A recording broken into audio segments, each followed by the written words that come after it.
Ever felt like your mind is stuck on a loop with a thought you just can't shake? Or maybe you have a specific routine that feels absolutely necessary to prevent something bad from happening.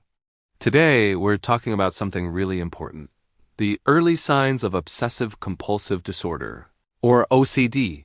Recognizing these signs early can make all the difference, so let's get into it. OCD often starts small, almost unnoticeably.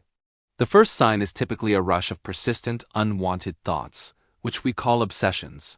These aren't just random worries. They feel intrusive, disturbing, and often go completely against your personal values. For example, you might have a constant fear of contamination, thinking, what if I get sick from touching this doorknob? Or you might have intrusive thoughts about accidentally harming someone, even though you'd never want to. Other common obsessions revolve around perfection, symmetry, moral or religious guilt, or a nagging doubt like, did I really turn off the stove? These thoughts can loop over and over, making it incredibly hard to focus on anything else. So, what does your brain do to quiet these distressing thoughts? It comes up with compulsions. These are repetitive actions or mental exercises designed to neutralize the anxiety from the obsessions. In the beginning, these compulsions might seem harmless. Maybe you start checking if the door is locked a few extra times or wash your hands a bit longer than usual. You might find yourself silently counting or repeating certain words to feel safe, or arranging objects until they feel perfectly symmetrical. Another common compulsion is seeking reassurance, constantly asking others, "Are you sure I didn't say something wrong?" The problem is, while these rituals provide temporary relief, the anxiety always comes back, stronger than before, trapping you in a cycle. Let's talk about the feeling right before a compulsion. It's often described as a rising tide of anxiety, tension, or a powerful sense of unease. It's this intense pressure that feels like it can only be released by completing the ritual. You might think, I know my hands are clean, but I can't relax until I wash them one more time. This constant state of high alert can lead to restlessness, racing thoughts, trouble sleeping, and even physical symptoms like a rapid heartbeat or muscle tension. It's an exhausting way to live, always feeling on edge. One of the sneakiest ways OCD grows is by consuming your time. What started as a quick check or a small habit begins to take up more and more of your day. We're talking more than an hour a day spent on these routines. This is when it starts to seriously interfere with your life. You might be late for work every day because you have to check the door 10 times before leaving. Or you might spend hours rewriting an email or redoing a task until it feels just right. This isn't just being a perfectionist. It's a rigid, anxiety-driven need for control that can feel paralyzing. This often ties into an intense fear of making mistakes or failing to meet impossibly high personal standards.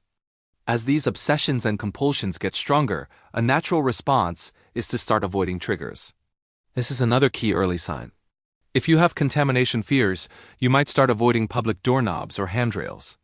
If you have harm-related obsessions, you might avoid watching the news or even being near sharp objects like kitchen knives. While avoidance feels like a smart strategy to reduce anxiety in the short term, it actually reinforces the fear, making it stronger and recovery more difficult down the road. Now, one of the most frustrating parts of early OCD is that you are often fully aware that your fears and behaviors are irrational. This is a key feature that distinguishes OCD from other conditions. You might know it's illogical, but you feel completely powerless to stop. You might say to yourself, I know this is silly, but if I don't check the window 5 times, I feel like something awful will happen. This internal conflict often leads to feelings of shame and secrecy, causing people to hide their symptoms and delay seeking help. Naturally, all of this takes a huge emotional and social toll.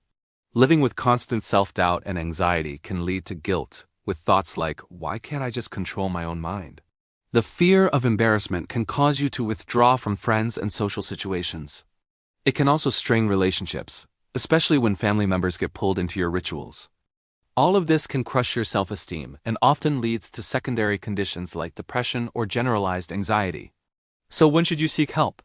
If you notice that these obsessions or compulsions are taking up more than an hour of your day, causing you significant distress, or interfering with your work, school, or relationships, it's time to talk to a professional. Please hear this: OCD is highly treatable. Early awareness is the first step toward getting better. Treatments like cognitive behavioral therapy, Especially a specific type called exposure and response prevention, or ERP, are incredibly effective. They help retrain your brain to tolerate uncertainty and break the cycle of compulsions. Sometimes medication can also be a helpful tool in your recovery. Understanding these signs isn't about diagnosing yourself, but about empowering you or someone you care about to get help sooner and reclaim your peace of mind. You are not alone, and help is available. Thank you so much for watching. If this video was helpful, please give it a thumbs up, subscribe for more content on mental well-being, and share it with someone who might need to see it. Take care.